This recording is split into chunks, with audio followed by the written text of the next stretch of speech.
As usual, another great guest, but a quick diversion. You'll notice that our full name is the Marketplace for Health, Wealth, and Freedom. Well, let's talk about your health for a moment. If you'd like to escape from the stranglehold of insurance and be able to see alternative doctors or go across state lines for care, then you definitely need to take a look at patientempowerment.mpb.health and see if that's the fix you've been looking for. Now, let's get back to the show.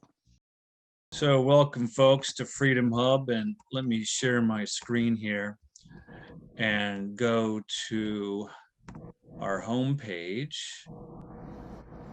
right here. In the highlight, you can see our guest today. Byron Carson actually is Trey Carson, and he is one of those great economists college kids can experience if the professor was educated at a school that has at least some Austrian influence. And by Austrian, we mean the classics that we more libertarian types like, from Baum-Bavarik, Menger, Mises, Hayek, Rothbard, and a whole bunch of others. And what makes this really interesting is coming out of George Mason's great program. Trey also, I haven't seen this before, has a specialty in applying econ to epidemiology, some of these public health issues, which really is needed. I hosted a econ panel half a year ago with Richard Ebling, Jeff Tucker, and Marie Sabrin, and they did a good job, especially Jeff Tucker. I mean, he really has owned the space over the past 2 years, when so many libertarians were weak on pharma's regulatory capture of the government health agencies. Jeff wasn't weak. He was on fire, exposing the corruption in the process. And Robert Kennedy's great organization, Children's Health Defense, released a study from University of California that showed that vaccines pale in comparison to the traditional public health methods of nutrition and sanitation for lowering disease prevalence. And those famous graphs from a century ago showing the decline, virtual disappearance of disease death before the vaccinations were approved is a shocking graph for a lot of people who believe just the talking points from pharma on what really public health means. And then after half the population over the past year was coerced into playing Russian roulette with what we now are extremely dangerous vaccines, all-cause mortality, reporting from insurance companies, analysis of government databases by actuaries, is exploding up to 50%, US, EU, now Cyprus. And people now are declining all vaccinations in record numbers. And government, if the Republicans take control this fall, the Republicans are going to have to oversee a COVID commission and reform public health. So to get that debate started, I think Trey is the perfect person. He wrote a great article, which led me to invite him on how Hayek would reform public health. And I like my takeaway from that, and I may have missed a bit, Byron, Trey, you can correct me. What I saw was the basic fatal conceit phrase that most people know Hayek for, the conceit that central planners can outplan the market. That's a fatal idea, a fatal conceit. I also liked in Trey's article how he nailed the dogma of medicine, the scientism that has replaced with what should be the art of medicine. It's a healing art. And also, I think I saw in a couple of his articles, he really gets the personalization revolution of medicine that a number of us in this weekly call are involved with.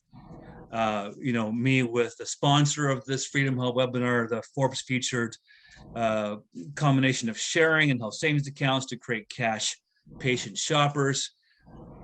Personalization is a very important phrase to really study and push in health reform. So with that, Trey, I'll turn it over to you, my friend, Professor Carson.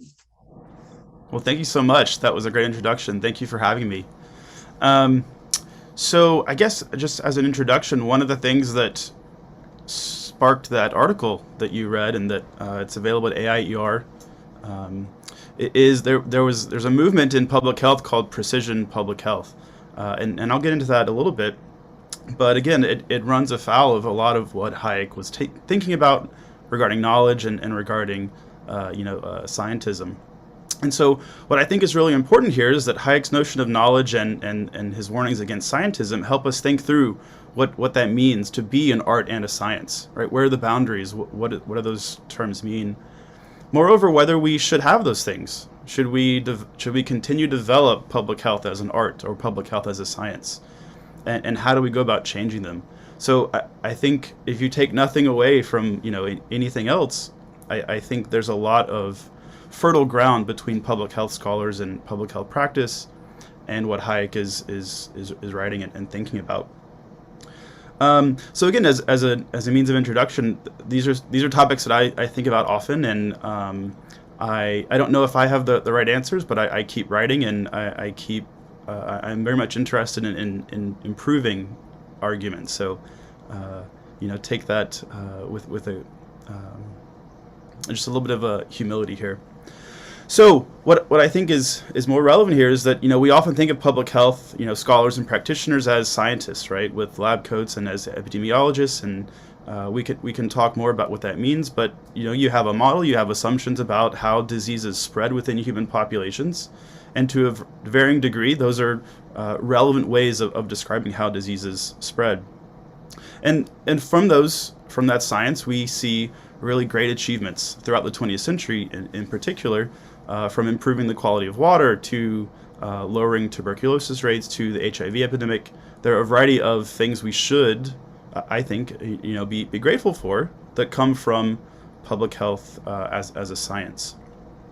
So again, just trying to be charitable, trying to recognize that a lot of the advances we see are stemming from those kinds of developments.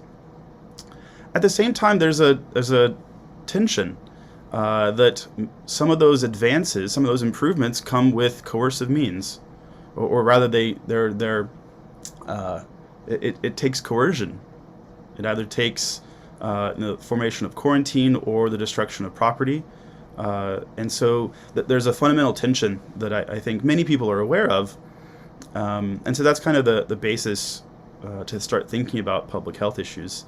So some of these clashes are benign. Right? If we have mosquitoes spreading and everyone in our yards has stagnant water, a public health service might say, look, get rid of those, bird baths is kind of the emblematic example here, where, there's stagnant water here that causes mosquitoes to spread. And so again, a benign example here might be it's illegal to keep that body of water, those stagnant bodies of water. Again, we can disagree, we can hash out those kinds of details, but a more serious and concerning, a more contentious case here might be, policies that close gymnasiums or close down bathhouses. So, in response to the growing HIV epidemic in the mid '80s and early mid '80s, right, bathhouses were closed, and so again, these are more contentious issues where. We're trying to pursue goals related to public health, but it comes at the expense of other things people value. And again, this is something that I often think about, right? These tensions, but it's informed by a lot of things Hayek, the way Hayek was thinking about how people make decisions and what they value. It's not just a singular kind of goal. Again, this is another classic tension here is with commerce, right? There's a tension between commerce and public health that goes back decades, if not a century. And again, the idea is, look, we often have markets and people interacting to exchange, to advance a variety of businesses. But what ends up happening? Well, they end up spreading infectious diseases. And so there's a lot of conversations and controversy between merchants and entrepreneurs on the one hand and public health officials on the other. So again, we have this great ability to improve public health, but the question that it's not that it isn't asked, it's just that we don't really have good answers. And the idea is at what cost, right? Should we take away someone's livelihood to improve public health? Should we prevent people from expressing their cultural beliefs? These are really important questions that many people are willing to make that call, right? They're willing to make those sacrifices. That is, they're willing to say, sure, your livelihood doesn't matter relative to improving public health, or we are going to forbid you from expressing a variety of cultural beliefs. So again, I think that's one way in which there's a tension here. And okay, so going back to the article here that I wrote a couple months ago, right? Precision public health has been advancing over the last decade or so, where we have advances in technology, advances in computing power, advances in just the sophistication of models, different modeling techniques and things like that, where we can pinpoint perhaps the particular conditions under which these diseases spread. And so the idea, in ideal terms, is, imagine if we were trying to prevent Zika, right? We could, with these advancing technologies and new data, we could say, look, this particular neighborhood or a particular block is the source of mosquitoes, and that's where we should focus our public health efforts. So on the one hand, that's great. Again, this is very classic public health, right? Where if we can identify, particular conditions that end up spreading mosquitoes and disease, we want to be aware of it so that we can do something about it, right? And so again, on the one hand, that allows us to tailor our responses, which is very cool. The downside is that we run the risk of intervening too much, right? We might intervene too much, and we run afoul of the wants and desires of individuals. And so again, I think Hayek is particularly relevant here, right?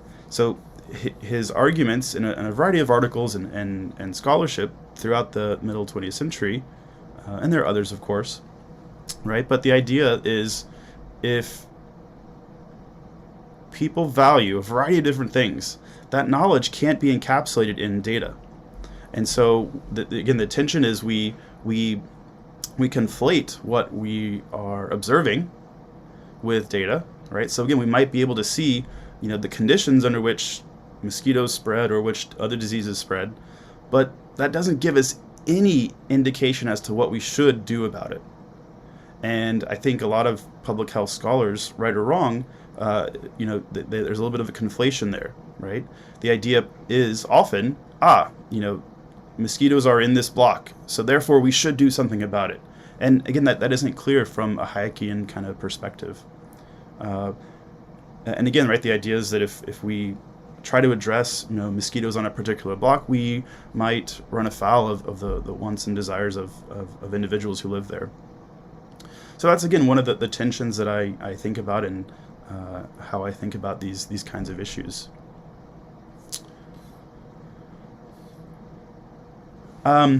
So I wanted to end by just thinking about what are some potential ways we can resolve these issues. I don't think solutions is a relevant concept here, but I think one of the things that we can start to think about is ways to decentralize public health as a practice, as scholarship. And so again, the idea is, look, we want to improve public health, but we also want to minimize the harms that public health might impose. And so there are a variety of examples here that I think are relevant. Namely, right, we want to think about the variety of incentives people face to respond to diseases. These incentives come in the form as individuals responding to changes in prevalence rates. We are often employed by firms and businesses that might face incentives as well. And of course, we're members of organizations in civil society. So all these incentives are overlapping, and they might encourage us to provide a variety of means of prevention. So regardless of what the public health service is doing, local, state, or federal public health services, there are a variety of more or less private responses. And I think those That's a very important and underexplored, underappreciated means of disease prevention. I'll give you a couple examples. The COVID tracking project. Actually, if I can share my screen, I think that will be a good point. I'll go ahead. Let's see, how do I do that? What I want to show you is just a couple, I just have two examples here. Share screen. I have two examples.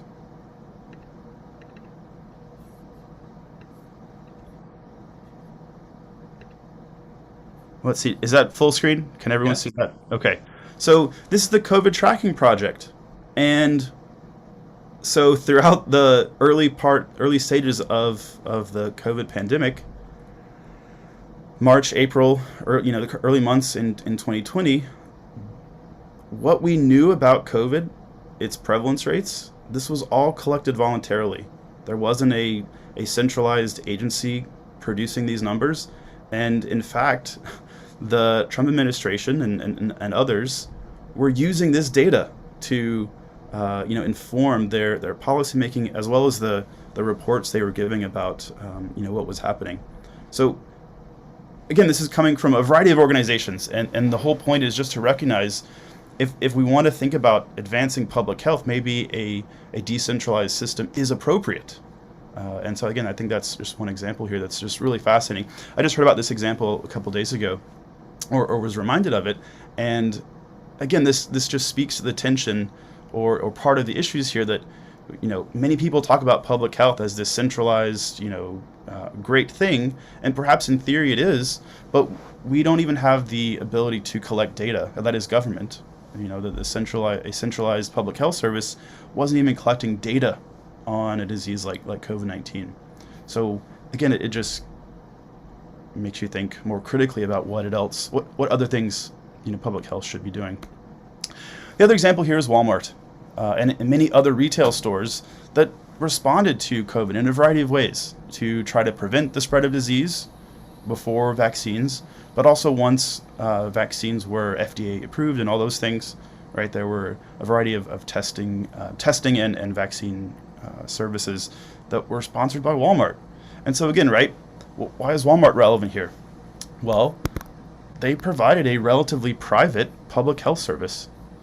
And so again, it just makes you think about, well, what is it that public health should be doing? Should it be provided privately? Should it be provided publicly? I think those are all interesting questions. We can think about the incentives firms face. Again, right, so Walmart is another example here. We can talk about social capital as well. And again, there are a variety of other ways and examples we can start thinking about the incentives people face to engage in preventative behavior. So with that, I'll stop, and I look forward to the conversation. Thanks very much, Trey. And I'm sure we'll have a lot of comments and questions around what most of us probably agree with the premise of decentralization. But there's even around the private responses, I'm sure we'll have some good debate here. Scott, I see your hand up. Thank you for calling on me, and thank you, Trey, for that excellent presentation. It's kind of a comment and a question all wrapped into one or two. I think when you continued talking, it led to a second question as well. But the first one is kind of a statement question, and that is the malathion. Remember when back, I'm stretching here, I think it was in the 70s, the government was spraying malathion over cities like San Francisco, Oakland, Berkeley, those kind of areas to get rid of these mosquitoes. In fact, when you mentioned mosquitoes, that's what made me think of it. And the National Health Federation was put on quite a campaign against it and actually got the practice stopped in several cities. But that to me seems like a prime kind of example of a dangerous practice on the part of the government to try to address a problem. Just sort of this universal spraying of everything and everybody, cats, dogs, humans, horses, you name it, wildlife, bees, bugs, insects of all kind, just to get at the mosquitoes.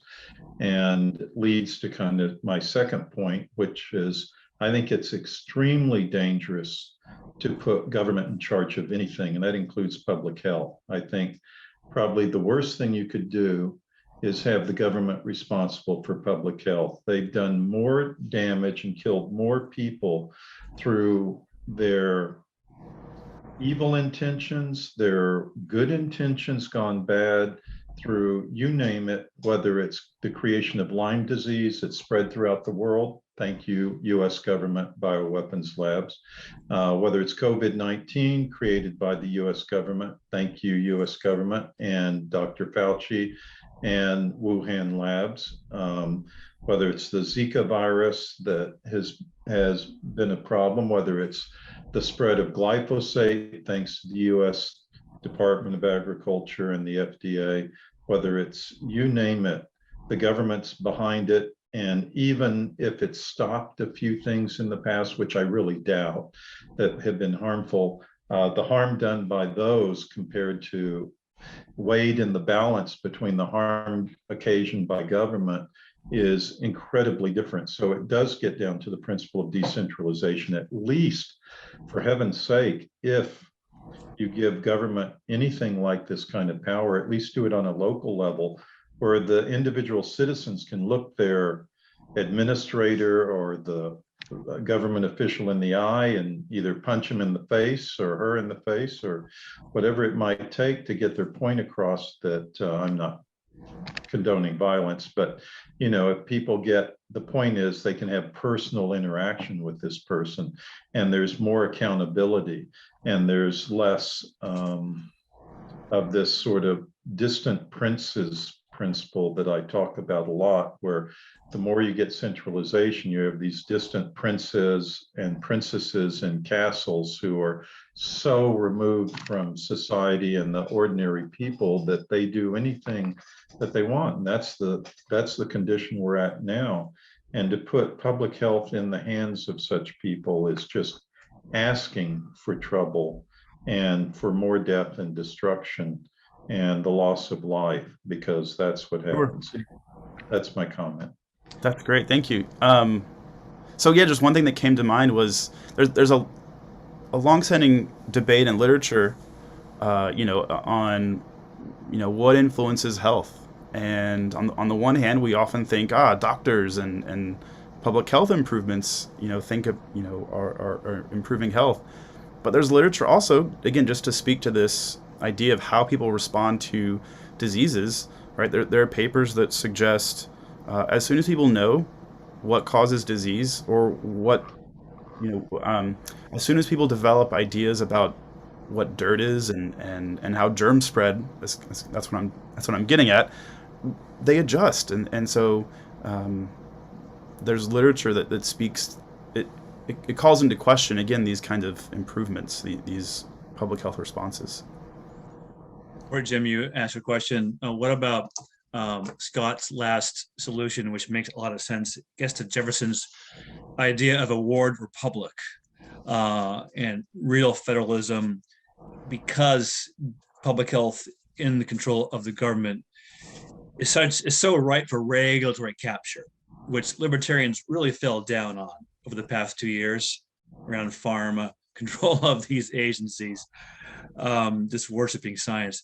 Have you thought about that? If we could devolve the coercion, government is fire, right? Washington said, to the ward republic, the local governments.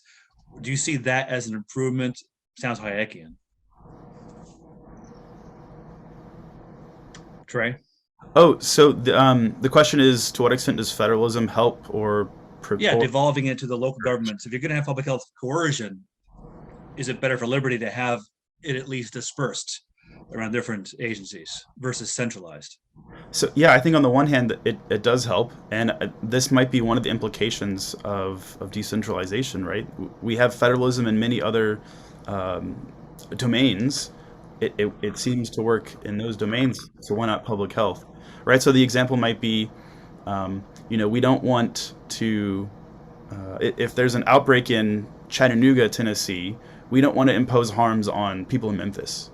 And so again, the whole idea is to tailor responses, where diseases are actually spreading or amongst which populations they're spreading. And so again, I think a more local or decentralized system would be able to better fine-tune those kinds of responses. Another thing that's relevant here, another really important book is Werner Troskin, who passed away, unfortunately, a couple years ago.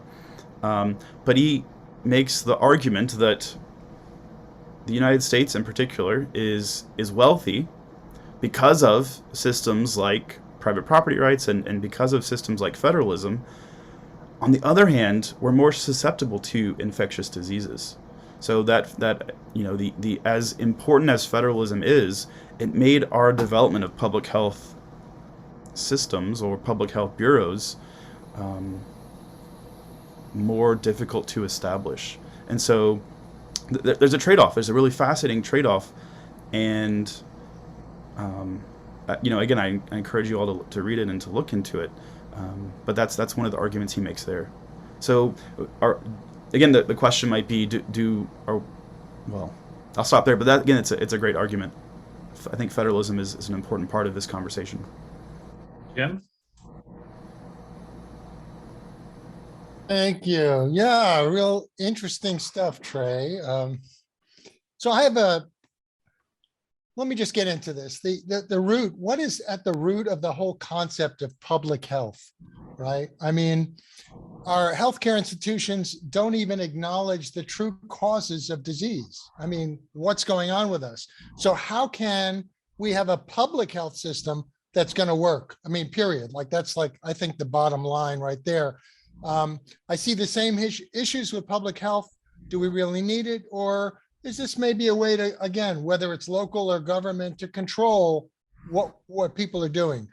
If people were told the truth, just like in medicine, so they could take care of themselves, would we need public health? Wouldn't it just be good enough that everyone knows how to be healthy? And basically that's how it runs. Though I think an example where this might fall short would be with foodborne diseases. There's an outbreak of salmonella or something like that. Growing up, we had the chickenpox parties, right? It wasn't like get a shot. It's like get chickenpox, because we now know it helps with diseases as adults. It helps with cancers and boosts our immune system. But what I wanted to end with here is, and even mosquitoes, maybe they're best left to communities, not for health, but for, again, is that the excuse to spray people, right? But actually for quality of life. And there's also rumors, I don't know, or evidence that Zika was caused by something else. It wasn't the mosquitoes. So there's a lot of things there. And my question is, can you address, maybe we don't need, in that context, we don't need public health. It's been sold to us like that, but how about if we had individual health, and then maybe that would take care of it? Yeah, that's a great question. So I think, you might be wondering why an economist is talking about these issues. And one of the concepts economists like to talk about is externalities. And so the idea of an externality is it's a cost or benefit that you make as a decision maker that influences someone else. And so the reason there is such thing as public health is that let me say that this is the traditional answer. The traditional notion of public health is to deal with externalities. So again, commerce is, I think, an instructive example. If you have a whole bunch of merchants who are bringing in goods and services, I've been thinking about Memphis and yellow fever recently, right? So if you were shipping in goods and services from Louisiana on the Mississippi River, and people were if you were just shipping these goods and that encouraged the spread of yellow fever and infectious mosquitoes, that's an externality that you as the merchant might not either care about or be able to deal with or respond to. And so that's the kind of domain in which public health is relevant, at least traditionally.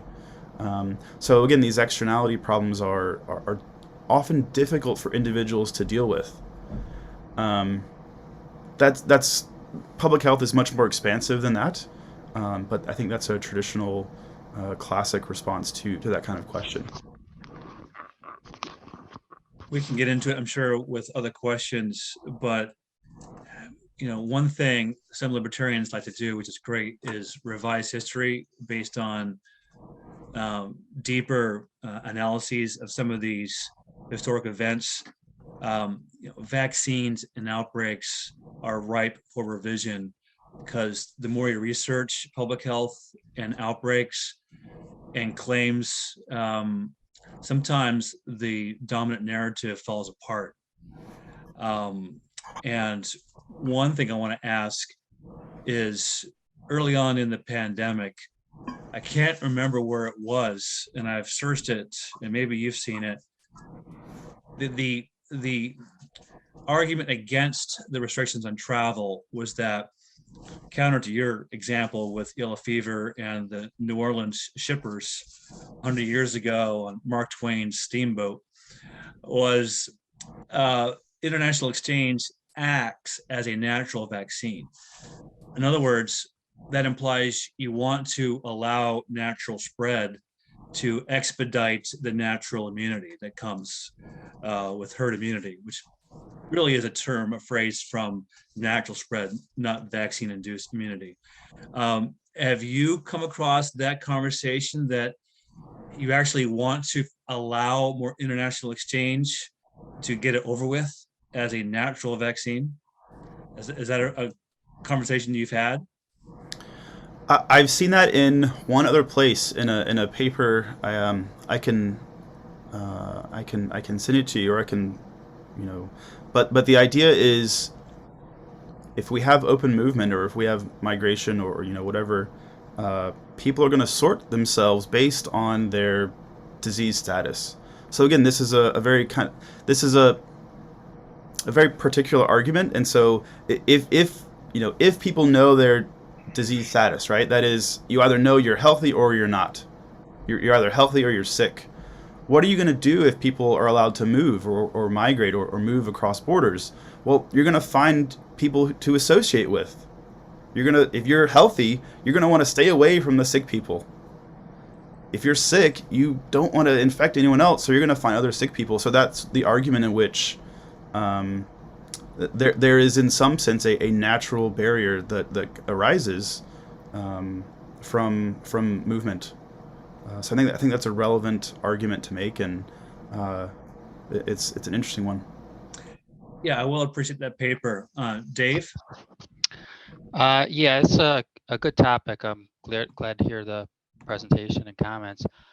Just a couple of thoughts here. You brought up the notion of externality, and certainly it's a valid one, but I think it also requires, let's say, a good faith, or at least debates to determine what exactly the status is. And here's an example of that.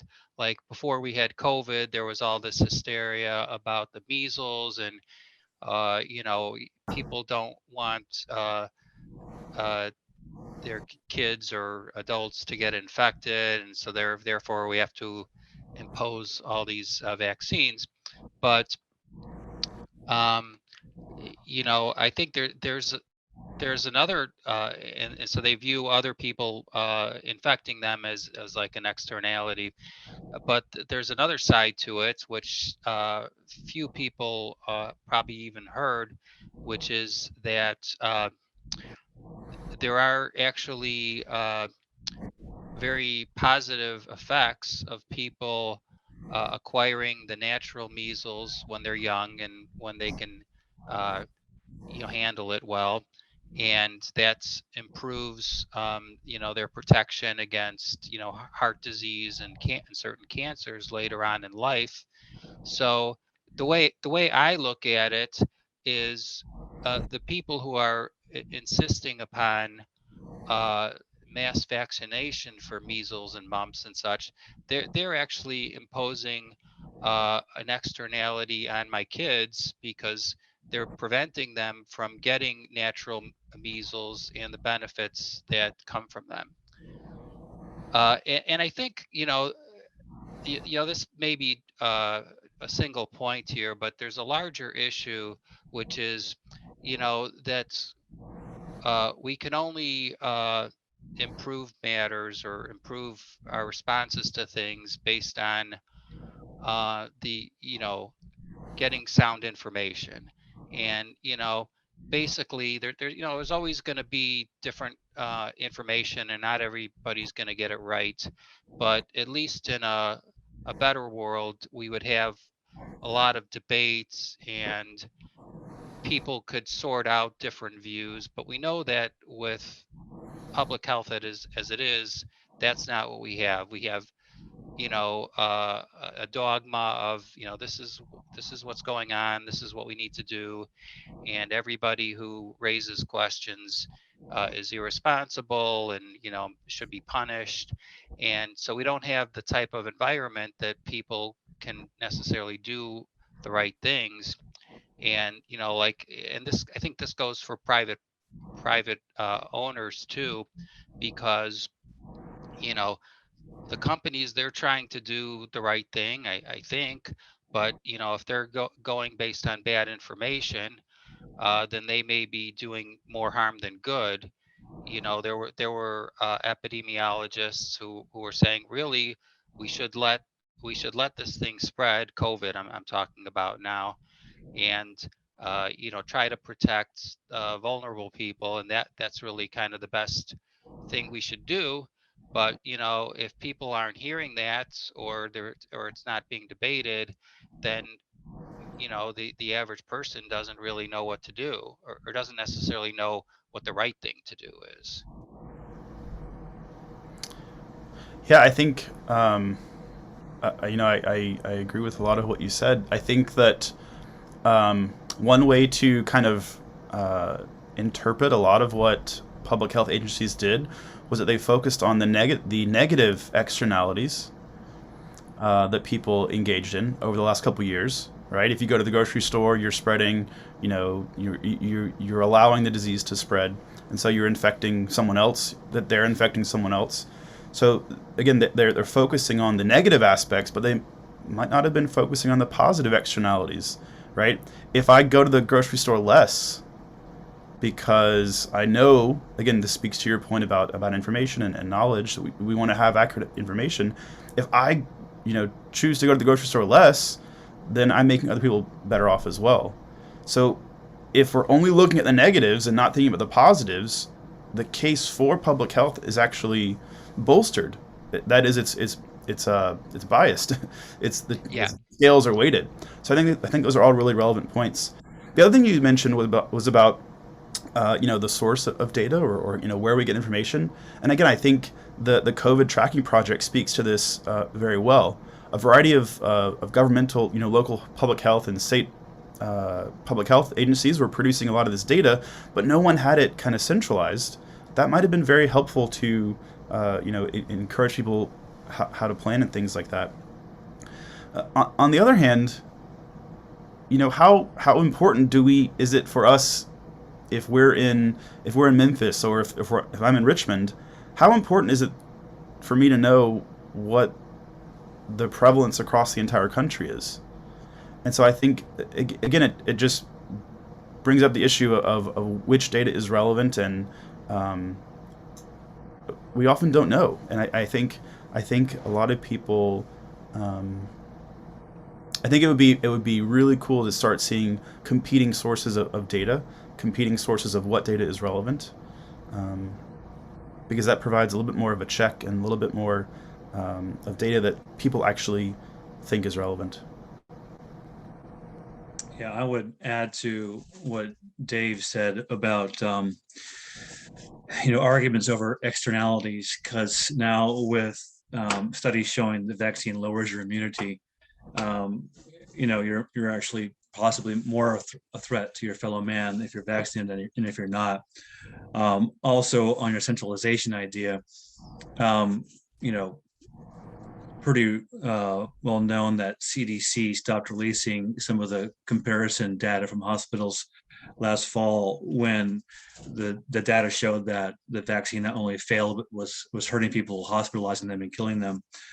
And then even in your voluntary example, that's probably based on PCR tests, which notoriously were misused by, ramping up the thresholds to 30, 35, 40 to find any fragment of COVID, giving probably a 90% false positive for most of the so-called infected over the past couple of years. Go ahead, Robert. Dr. Campbell. Hey, thanks for having another great program. I'm very fascinated by what has transpired with COVID and where we have vested our public health policy. So I can tell you that really smart people that I know look at the FDA actions, look at NIH actions, and look at CDC actions. I could give you, you mentioned 3 or 4 things. I could give you 100 things that would not only not make sense, not based on science, but actually harm the public health. So how could those decisions be carried out? And then what would explain them? Well, I can only speculate, but of course, the last 2 FDA commissioners who have left now have 7-figure gigs with the 2 big vaccine manufacturers. Fauci has been seen to have been at the root cause of causing this virus to be created, violating executive order from President Obama. And the CDC has a long history of just, from the Tuskegee experiments right on up to their current policies on not recognizing natural immunity. So there seems to be economic and political and other corporate interests that have infiltrated those agencies. So I would argue that isn't it even more compelling for public health that our public health officials are harming us? Shouldn't we emergently find a way to have a new public health brain trust that would be unconflicted? Or am I just making too much of the failures of the FDA and the NIH and the CDC? No, I think you're right there. You hit the nail on the head. One of the things that is really useful about competition, and again, this is one of the things Hayek points out, is that competition creates incentives for people to do better. That is, in a market setting, if you are producing a product that no one likes or that, in an extreme case, harms people, you're not going to last very long in the market. And so, why do we see these kinds of persistently bad policies? Whether it's in public health or whether it's in other large public organizations, there's less competition. And so I think a lot of the things that you pointed out stem from that lack of competition. Now, add on perverse incentives, whether it's the incentives bureaucrats face, of which Fauci is a bureaucrat, as well as all of his subordinates. Throw in vested interests, throw in regulatory capture, throw in a revolving door effect. And so, yeah, there are perverse incentives all the way down. Again, I think, thinking about decentralization is a really neat way to think about improvements here, right? We're not asking, public health officials to do any more. We're just saying, look, there is a kind of public health that governmental organizations can produce, but there are other ways we also, as individuals, as employees, as employers, as members of civil society, can respond to diseases. That's what I do a lot of research and think about, and so I think those are really important mechanisms. My favorite example with COVID actually is looking at toll booth data. So before lockdowns were implemented, I don't remember the date, right? It was like March 15th or something, middle of March 2020. A week or 2 before all of that was happening, what happens to toll booth data? It plummets, right? And so what was happening? People were just learning about the disease, they were freaking out, and they stopped going to work, they stopped driving, they stopped going as much as they used to. That has nothing to do with a public health official saying you shouldn't be driving. It was people, reacting on their own with the information they had available. John Tamny of Real Clear Politics made that point here on Freedom Hub a year ago. He wrote a book how the market responded to the pandemic threat. People did just what you said. They acted in their interest, just like you said with the natural international exchange vaccine economists, where immigrants selected based on their infection. It's interesting that immigration controls didn't check for disease until after the Civil War, but that's sort of a related topic. Talk about the internecine warfare among libertarians a bit. I'm sure you've noticed it. There's a lot of ferocious vaccine promoters in the libertarian movement who are downright nasty against people who are, skeptical of it just because of the nature of regulatory capture. You're not going to get the full truth on any kind of giant industry that depends so heavily on government. FDA and CDC are pharma puppets, as is NIH. And, Jeff Tucker was the top libertarian thinker over the past 2 years. Dave Weiner, who asked a question earlier, he presented a while ago on the failure of libertarians to do their job, to use the important topic of regulatory capture to cast some skepticism on the narrative. And listen, the censorship, that's an obvious signal that something's wrong in Denmark. Something's rotten in Denmark, Shakespeare. Have you experienced any pushback? Have your students expressed any frustration over the craziness, over so much of this censorship and, the Great Reset crowd? This is some scary stuff. It's not just about decentralizing public health. There's some existential things at stake here in this debate. Talk about your experience. Have you experienced any pushback? Have you, worried about saying the wrong thing and pissing off donors or important people and, getting pushback? And have you, checked your own self? How far you've gone on this debate, this journey? Sure. Let me start by saying that I think a lot of our conversations and disagreements have to do with unclearly identifying our normative values. So if we have normative values that suggest we care very much about private property and competition and commerce and innovation, for example, and we rank other goals related to public health or safety or whatever below that, we're going to have a very different outcome in terms of what we see as policy or what we favor than if we switch that hierarchy. And so many people disagree. I think that's something that we're going to have to keep talking about and just keep trying to motivate and persuade our arguments, but also encourage those who might disagree with us to think about it differently. So that's one way in which I think our normative values are clearly very different. As for my own experiences, I've just used this as an opportunity to keep writing. I write for AIER. I wrote a short little thing about COAS and property rights and how COAS might have thought about COVID for my school's.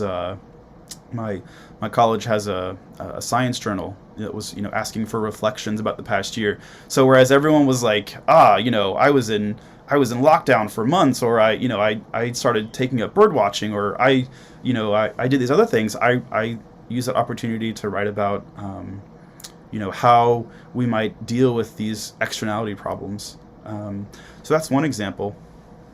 I haven't gotten any particular pushback, but Hamden-Sidney went remote right as COVID was happening for the rest of the spring semester. We went back in person for the fall 2020 and remained in person since then. We've had masking and social distancing, which just officially ended, knock on wood, about a month ago. But there's one example, kind of in particular. We were in a faculty meeting, and it was assumed everyone was going to be on board with masking and social distancing, and one person kind of raised the question, should we be doing this? Are we doing what's appropriate? And another member of the faculty just, got up and said, someone has died, right? One person in particular, they were mentioning a specific person. One person died because you don't want to wear a mask. It was kind of the implication being that wear your mask based on a single piece of based on an anecdote.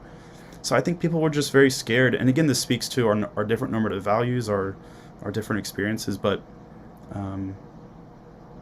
again, right, we often have debate and conversation based on evidence and based on rational discourse, but that wasn't appropriate, it seemed, for a faculty meeting. I can see why you wouldn't get much pushback, Trey. You've got a very good diplomatic teacher's approach. Thank you.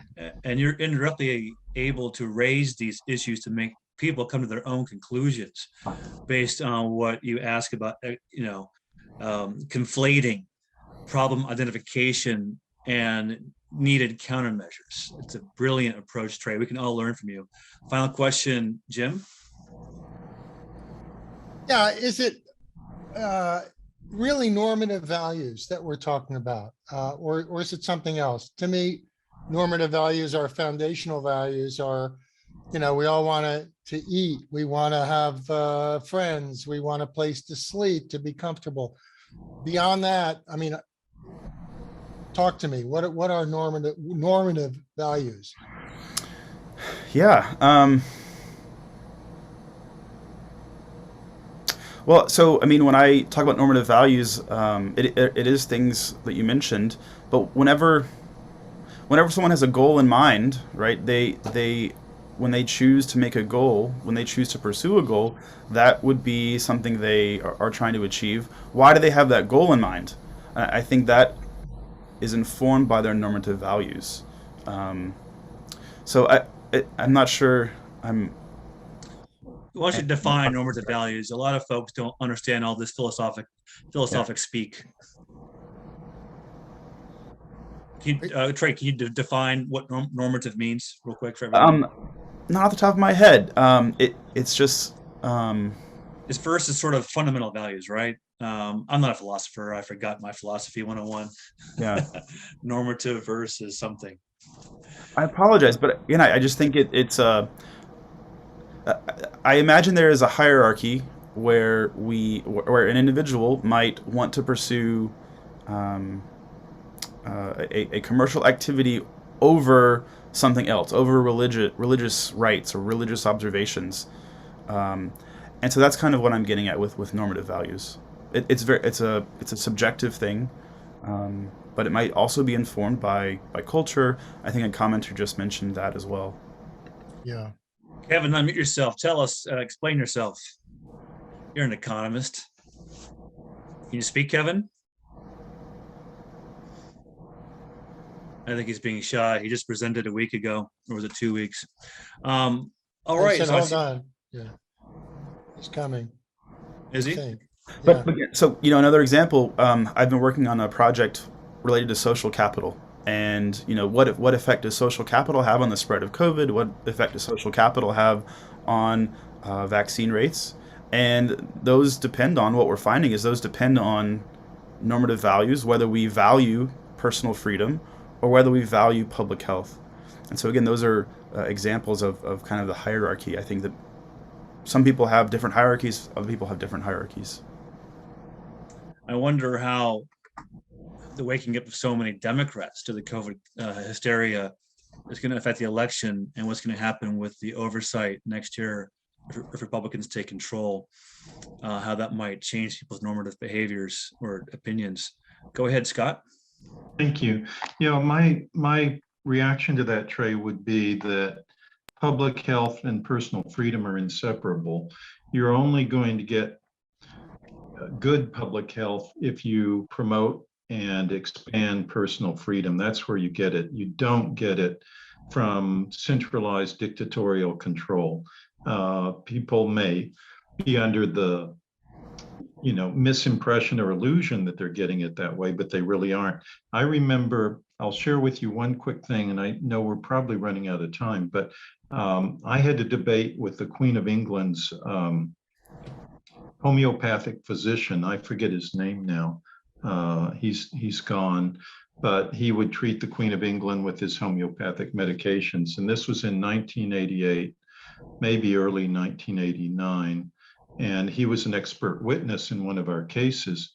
So we flew him over. He insisted on flying the Concorde, but he also insisted that the most pollution-free countries in the world were the communist countries. Now, keep in mind, this is 1988, early 1989, the Berlin Wall hadn't come down.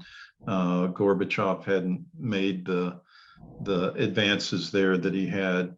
And so that was his big thing. And I argued with him. I said, look, they are the most polluted countries because no one has any control over the property. So everyone thinks it's a big garbage dump.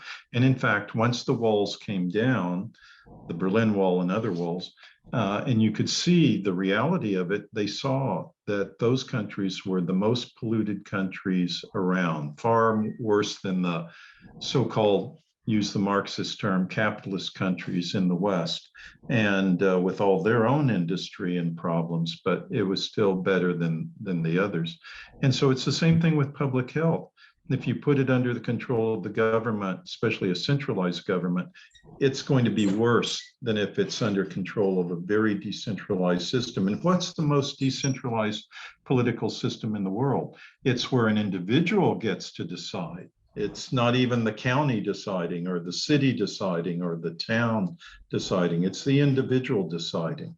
And so that should be our goal, is to try to, we'll get the best results through personal liberty. Anyway, that's my 2 cents. Scott, were you around in the early 80s when Reagan's Office of Management and Budget Director, David Stockman, I haven't been able to find this in research, proposed abolition of the CDC because infectious diseases had pretty much gone the wayside, and the only time that people talked about them were over a manufacturer controversy like swine flu with Ford in '76. Right. Can you imagine that? Yeah, that would have been recommending wonderful. Abolition of CDC? Well, Stockman was always ahead of his time, and he was a true independent thinker. And yes, I was around during that time, but I have to be honest and say, until you said that, I hadn't remembered that being suggested, but it sounds just like Stockman. So I believe you completely on that point. And it would have been a great thing for public health if had they done it, because the CDC alone is responsible for so many deaths, not only in the United States, but around the world from those other countries that follow the examples. You know, Dirk Pearson, Sandy Shaw made a little booklet. In fact, I might have it on my shelf here. And it was one of those Dr. Donsbach kind of booklets, just a center staple fold. And it argued quite convincingly, and I think realistically, that the Food and Drug Administration in the United States is responsible for more deaths in the United States than all the wars that the United States had fought in, from the Revolutionary War up to when they wrote this, the time of the Vietnam War. The FDA is. They've caused more deaths in this country. So obviously, if we abolish the FDA, as scary as that concept may seem, it actually would lead to better health and better health results throughout the country. And the same thing with the CDC. I mean, these agencies are just jokes, and they're just thug agencies acting at the behest of elite companies who think they can get away with murder. And actually, up to now, they have been getting away with murder. So these are the real problem. If we can get rid of those people, and we do it through getting rid of the agencies, we'll eliminate a lot of the choke points for true public health. So anyway, I've been a libertarian for a very long time, probably 52 or 53 years now. And one thing that's quite evident is the really destructive nature of government, and we really need to rein it in. Thanks, Scott. Trey, as a free market George Mason educated economist, when you hear Stockman, a heroic figure, And I'll have to get evidence of this. I heard it. Someone said, a respectable person said he did this, tried to get rid, phase out the CDC in the early 80s when Reagan was radical before he was shot. What does the economist in you think about that? Because that would really decentralize public health without a centralized center. Yeah, there's a lot going on there. I think one response to Scott's comments just a second ago is, again, I think many public health scholars and officials have a normative value where public health is placed and prized above all else. And individuals don't have that ranking, right? They might want to be healthy, but they also want to eat. They also want to work. They also want to do other things. And so again, there's a conflict and a clash there that I think is underexplored, and I think it's going to be relevant to stay with us for a while. That is perhaps unless we think about doing things with the CDC and other bureaucracies. Yeah, the FDA is a whole other can of worms, right? There's a tension related to passing medicines or other drugs and vaccines that they probably are pretty effective, but what if they kill somebody? What if they kill the baby, right? And so, there are those kinds of tensions that the people in charge in the FDA don't want that. They don't want to bear those kinds of costs, and so what do we see? We see we see a slower rate of innovation and things like that. So there's the answer to that, Trey, is that actually you'll have fewer deaths if you don't have the FDA governing that, because what's happened is if you let the free market at play, any company, and someone mentioned this earlier in this session, any company out there that introduces a dangerous product will be sued out of existence. They'll be bankrupt so fast it'd make your head spin. Whereas under the current regime with the FDA, all they have to do is get their little precious vaccine, no matter how dangerous, however bogus, no matter how bogus the test is, on the CDC approved list, and they get to sell the bejesus out of it, and they get to reap the other side of the coin, which is no responsibility. It's under a free market system, there's the right to make a profit, not a right, but at least the right to attempt to make a profit. But the flip side of that is responsibility. If you fall down on the job, you hurt people, you harm people, you are responsible for that, down to the very last dime in the company, and maybe even your own personal assets as well. And there are ways to address this problem in the free market, or even through criminal law and criminal responsibility. But we certainly are not getting that with the current regime, with the FDA and the CDC hand in glove, skipping down the sidewalk with their corporate masters in tow, who suffer no responsibility, no liability for what's being done, the harm that's being done. And this just has to stop. And people have to wake up and realize this is the problem. This is the root of the problem, is this unholy marriage between state capitalism and government agencies that are rogue agencies, out of control, responsible to no one, not even the court system, and occasionally get slapped on the hand, but then they just keep on doing what they do. So we will never, ever get true public health out of such a system as we have now. No one will. It's got to change. Thanks, Scott. And Trey, I'll give you the last word, and also mention how folks can reach you. Yeah, sure. So I am on Twitter at @TCarsonIII. So Trey's a nickname. Byron is my real name. Professionally, I go by Byron, but Trey's the nickname. Yeah, I'll just say that I think there's a lot to think about here, and thinking about some of the fundamentals related to what markets do, why we get innovation, or the conditions under which we get innovation, and I think those are great mechanisms to think about a lot of these problems. So I am looking forward to the next conversation. So what about your wealth? If your money could actually talk to you, Would you listen to it? Well, with the DNA Network Academy, your money actually can talk to you, and it's going to tell you just what it told this client. This family had over 24 debts, mortgages, car loans, the works. They were on track to take 20 years to pay it all off and instead did it in 8.5. Plus, they did it without refinancing, making more money, or even changing their lifestyle. So find out for yourself with a free analysis that is completely confidential. No personal information, no social security numbers, no credit checks, none of that nonsense. But what is exciting is that the outcome of that report you receive is a guaranteed outcome for you. To get that report, head on over to bit.ly/debt to wealth. You will arrive at this simple form. Fill it in as simple as lender number 1 and credit card number 2. What really matters is the accuracy of your numbers. You'll be able to see that if instead of 20 years or whatever your number is, that you may actually be out of debt and on your way to wealth in as little as 6.3 years like this client.